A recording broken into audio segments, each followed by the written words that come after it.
If you're not willing to go in there and face yourself, you're not gonna find anything. You're gonna live right here on surface, man, right here on surface. So if there is an ending to this world and there is somewhere to go and there's a judgment,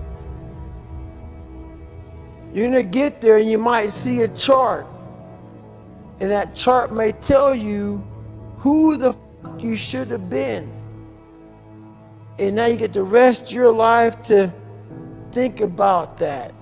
Man, I could have lived a much better life if I just would have just suffered a little bit more. If I just would have went in that and realized I had so much more. But fear and the 40% and living here versus living here, being afraid, stop me.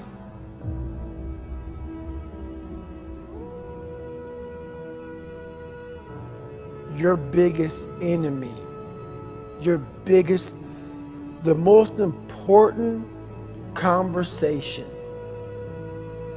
you will ever have in your life is the one you have with yourself.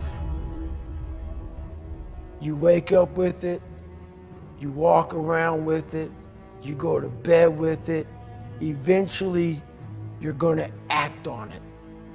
Whether it's good or bad, you have to. That's why the whole thing about this book I have, it's about you. It is about you. It's strictly about you finding who you are. So many people die, live 100 years, never fucking know who they are. Never know who they are. You have to look in that mirror and know there's so much more in here, man. Because I can literally right now be a 300-pound guy spraying for cockroaches still to this day. If I did not look in that mirror and say, there has to be more to this. This can't be it. And then willing to go into it, dive deep into it, and give all I have to find it. So that's what all that's about. Let's say there's 10 people in this room and we're all mediocre. But I'm the best of the mediocre people. I now think I'm great. I'm great. We surround ourselves around people that make us feel great. They tell us what we want to hear. The second we put ourselves amongst the uncommon people, we don't like that feeling, that challenging feeling of that person who's waking up at 3:30 in the morning and say, hey, push your on, we're going for a run. We don't like that challenge. We like that person who says, hey, you know what, man, I don't feel good today, man. And they say, oh, it's okay, brother. We'll take a day off, man. We'll get a pizza and watch the game. We like that. We love that feeling. Why? Because you understand, man, we're good, bro. We don't want that motherfuckers like this. Hey, man, no, bro. Get your fucking shit on, man. Stop being a punk.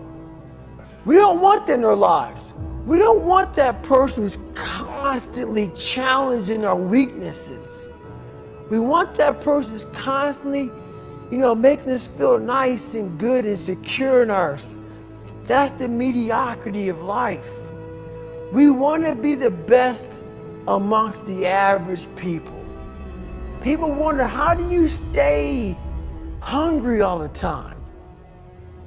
Because after I accomplish something, I don't sit back like a lot of guys who graduate buds, graduate this, graduate that. They get comfortable. They wonder why I'm getting weak, man. I don't know, I lost my edge. What's going on? Because once you hit the top of the fucking mountain, guess what happened? I'm good. I'm good, so you wonder why you're falling down now. Because once you reach the top of the mountain, you gotta build another one. That's mediocrity. There's a lot of people in mediocrity who have a nice resume. but they're one-timers, man. They hit a one-time deal, they busted it open, got a lot of money, but they're good. You're mediocre now, man. What are you fucking doing today, tomorrow, the next fucking day? That's why I'm listening to theorists. I don't listen to all that bullshit. I listen to a motherfucker who's like this, man. What's wrong, man? I'm fucking tired, dude. Why are you tired? Because tomorrow, I gotta do the fucking shit again, man. Whatever this shit is that made me fucking nauseous and sick to my stomach, it made me hurt. There's no ending. And that's the person I listen to.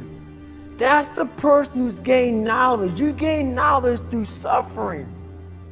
And on the other end of suffering is a world that very few have ever seen. It's a beautiful world because that's where you find yourself. You don't find yourself in over here. You find yourself on the other end. Like the 100-mile race I was on, I ran it for 24 hours. I found myself on the other end of that race. That 19 hours, I found, wow, there's a whole nother world out here that I've never even saw. But the world's in your mind.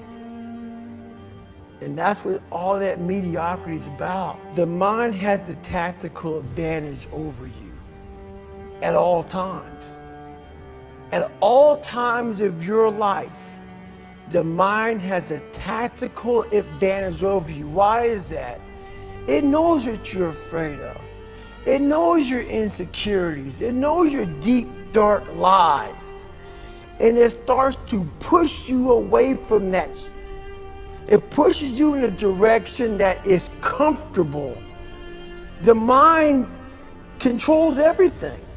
So what I realized was that when I was growing up and I was 300 pounds and I got all fat and I got all insecure, I realized that my mind kept taking me in this direction when things got uncomfortable for me, when I was facing my insecurities, I was facing my fears, my mind said, oh no, we got the tactical advantage. We need to get you, separate you from this feeling. This feeling over here, life's all about feelings. We want the happy feeling. We don't want that feeling of this sucks.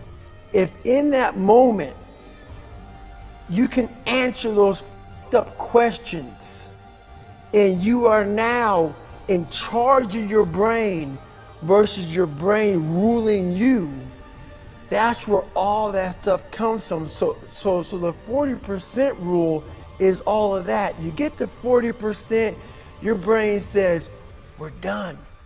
Let's roll, man. This is starting to get painful. This is uncomfortable. So you sit down. You have to figure out ways, and everybody's different. That's how the book kind of talks about, like we all have these things about, 5 steps to this and 4 steps to this. It's a lot more than that. That's all bullshit. It's a practice that you have to, it's a habit. So if you know that at 40%, I'm feeling pain. At 40%, I'm feeling pain. That's where the 40% rule kicks in. Now it starts. Okay, I'm feeling pain. My mind's saying all this to me. It's saying, get out of here, run, flee. The fight or flight kicks in. Okay, we're done. We're not good enough. It starts telling you all these things. You start to believe it because the mind controls all. This is the time where you have to gain control back of your mind.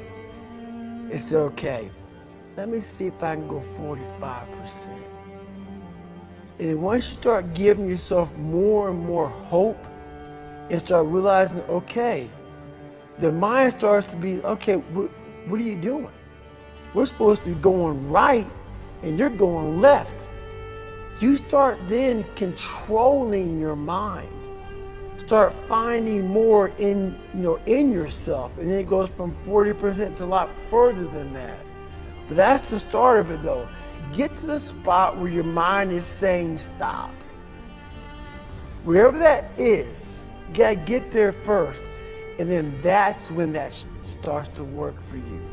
You gotta control yourself in that moment.